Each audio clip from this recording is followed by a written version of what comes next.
Labour pain start हो गए थे और मुझे पता ही नहीं चला कि ये लेबर पेन है। तो आज मैं आपको बताती हूँ अपनी नॉर्मल डिलीवरी का रियल सच, कब क्या और कैसे होता है। तो सुबह सुबह जब मैं उठी तो मुझे बेबी की मूवमेंट बिल्कुल भी फील नहीं हो रही थी और उसके बाद हम सीधा हॉस्पिटल चले गए चेक कराने की बेबी ठीक है या नहीं। हॉस्पिटल पहुंचे तो नर्सेज ने चेक किया तो बेबी की हार्ट बीट एकदम नॉर्मल थी, बट जब उन्होंने मेरा इंटरनल चेकअप किया तो मैं ऑलरेडी 2 सेंटीमीटर डायलेट हो चुकी थी। हॉस्पिटल में नर्सेज ने मुझे 2 ऑप्शन दिए, या तो आप वापस घर जाके लेबर पेन एक्सट्रीम होने का वेट करो या फिर आप हॉस्पिटल में ही एडमिट हो जाओ।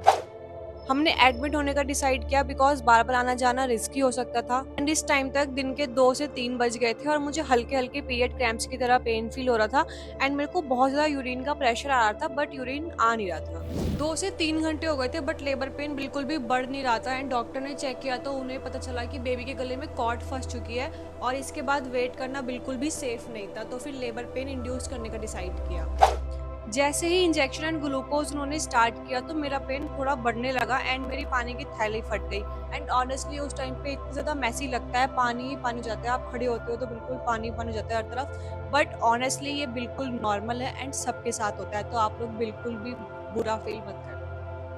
फिर मुझे लगाया उन्होंने सेकंड इंजेक्शन एंड मेरा पेन इतना एक्सट्रीम लेवल पे पहुंच गया था कि मैं लिटरली चिल्ला रही थी, मुझे बचा लो, मुझसे नहीं होगा, सी सेक्शन करा दो, हे भगवान, इतनी बुरी तरह चिल्ला रही थी कि मेरे मम्मी और हस्बैंड मेरे को देख ही नहीं पा रहे थे।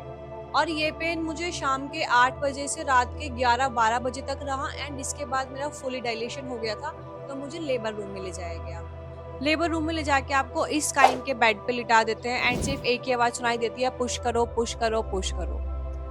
नर्सिस बोल रही थी कि जिस तरह से पॉटी के टाइम पे पुश करते हैं उसी तरह से पुश करना होता है एंड मैं भी पूरी तरीके से पुश कर रही थी, अपना पूरा जोर लगाई थी, बट नर्सिस बार-बार ये बोल रही थी कि आप अच्छे से पुश नहीं कर रहे हो, पता नहीं क्यों। उसके बाद उन्होंने नीचे एक इंजेक्शन लगाया सुन करने के लिए एंड उसके बाद उन्होंने नीचे मुझे कट दिया जिसको कि एपिसियोटोमी बोला जाता है बेबी की ईज़ी डिलीवरी के लिए।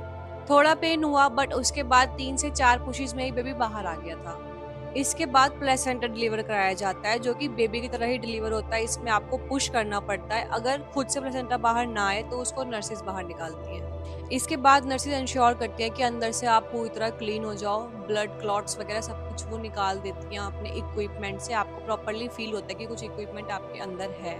इसके बाद आता है स्टिचेस का पार्ट, और जो कि ऑनेस्टली मेरे लिए सबसे ज़्यादा पेनफुल था। मैं बार-बार नर्सेस को बोल रही थी कि अब तो मुझे बाहर जाने दो, अब तो मुझे बाहर जाने दो, बट उन्होंने उसके बाद मुझे स्टिचेस लगाने शुरू किए एंड मुझे उसमें काफ़ी ज़्यादा पेन हुआ और मेरे को प्रॉपर फ़ील हो रहा था कि नीडल अंदर जा रही है एंड बाहर आ रही है, और ऐसा कम से कम मुझे 15 से 20 बार फ़ील हुआ और लास्ट वाले स्टिच में सबसे ज़्यादा पेन हुआ था।